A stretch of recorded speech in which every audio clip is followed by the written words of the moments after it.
Ce jeudi 30 août, à Monaco, les groupes de la Ligue des Champions pour l'exercice 2018-2019 se sont formés. Dans cette vidéo, je vous donnerai mes pronostics. Je suis Boamfoot et aujourd'hui on parle de la CR.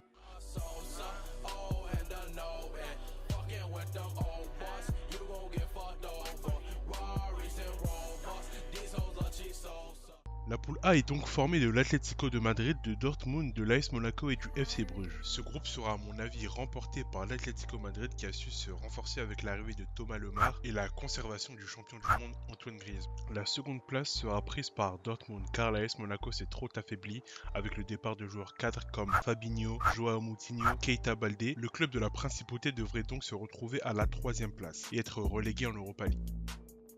Le groupe B formé du Barça, Tottenham, PSV Eindhoven et l'Inter Milan devrait être lui reporté par le club Blaugrana qui est prétendant à la victoire finale. Tandis que Tottenham, un club solide qui avait vécu l'année passée une véritable désillusion avec cette défaite face à la Juventus, devrait prendre sa revanche face à l'Inter Milan, un club qui s'est bien renforcé mais qui dans les gros matchs a du mal et qui fait un très mauvais début de saison en championnat en n'ayant pris qu'un seul point. Et le PSV Eindhoven jouera lui le rôle d'underdogs de ce groupe et pourrait prétendre pourquoi pas à la place d'Europa League. Le groupe C formé du PSG, Naples, Liverpool et l'Étoile Rouge de Belgrade est pour moi le groupe le plus serré de cette édition. Pour moi, Liverpool devrait truster la première place et le Naples d'Ancelotti pourrait créer la surprise face au PSG de Tuchel qui doit s'adapter à ce nouveau système, mais je pense tout de même que le PSG devrait prendre cette deuxième place car simplement après ces très gros investissements sur le marché des transferts, notamment avec l'officialisation et le paiement du prêt avec option d'achat à Monaco de Mbappé, le club de la capitale ne peut pas se permettre de ne pas se qualifier. Le groupe E devrait être remporté sans grande surprise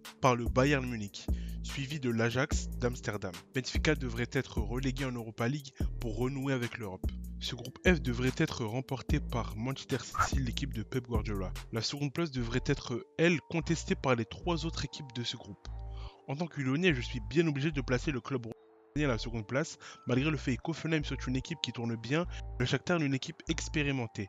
L'équipe de Pep Genesio qui a su conserver Nabil Fekir et qui espère voir arriver Moussa Dembélé en provenance du Celtic a envie de retrouver une grandeur sur le plan européen ayant laissé passer la saison dernière une possible finale à domicile. Le groupe G devrait être remporté par le Real même si affaibli, qui reste triple détenteur de la coupe, secondé par l'AS Roma qui malgré après avoir perdu Radja Nainggolan est tout de même une équipe solide qui l'année dernière a atteint les demi-finales de la compétition. Et le dernier groupe, le groupe H, devrait être remporté par la Juventus, qui est aussi prétendant à la victoire finale, et qui a vu arriver le quintuple ballon d'or Cristiano Ronaldo. Manchester United, qui n'a pas été un grand acteur sur le marché du transfert cet été, devrait tout de même truster cette seconde place, à laquelle Valence, qui a enfin finalisé le transfert de Guedes, peut prétendre. La poule donnera sûrement des matchs très intéressants.